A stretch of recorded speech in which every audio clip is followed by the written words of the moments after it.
década de 1960, 1970. Esse é um marco importante que nós devemos sempre ter em mente quando falamos de educação escolar indígena. Por quê? É nesse período em que começa-se a pensar, ao menos em discurso, a educação escolar indígena. É nesse período aqui, década de 60 e década de 70, já se escuta falar em uma educação diferenciada. E aí é importante você cunhar, ter muito claro o que significa, nesse momento, essa educação diferenciada. Por quê? Porque se você tem, até esse período, uma educação escolar integracionista, que visava a integração do índio à sociedade nacional, agora você precisa ter uma educação diferenciada, uma educação que faça as coisas diferentes do que fazia a educação escolar integracionista. Então, quando você vai ouvir as pessoas mais velhas, elas diziam, olha, nós precisávamos de uma educação diferente, diferenciada daquela que era praticada até então.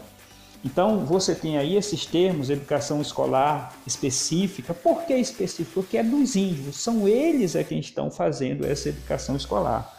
E outra característica, uma questão que vem muito forte é que, se na educação escolar integracionista, essa escola ela desvalorizava a cultura, os aspectos religiosos, por exemplo, a língua, nessa educação escolar indígena que começa a surgir na década de 60 e 70, o que eles vão dizer agora?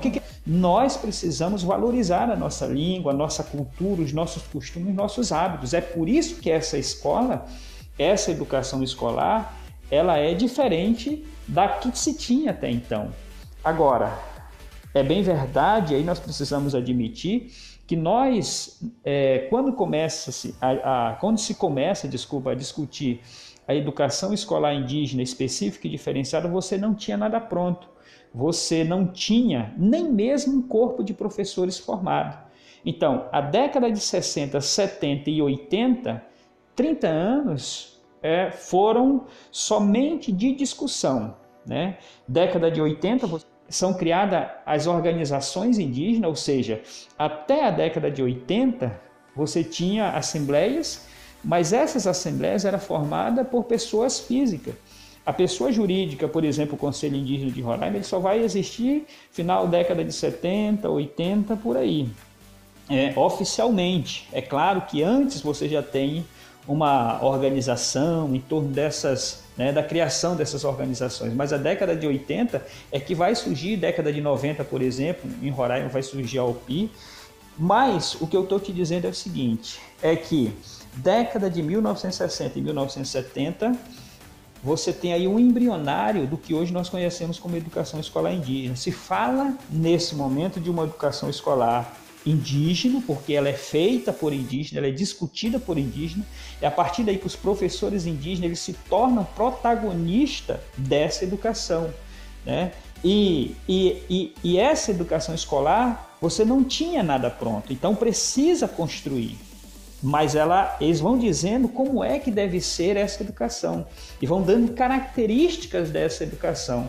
E algumas dessas características, eu já falei para vocês, é que ela é específica, ou seja, é própria dos índios, ela é diferenciada da educação integracionista que era feita até então, ela é bilíngue, porque a educação escolar integracionista, ela só priorizava a língua portuguesa, mas agora era preciso, nessa nova forma de pensar a educação, o bilinguismo. Ela é intercultural, aí você já tem um conceito de interculturalidade que nós vamos discutir mais um pouco à frente.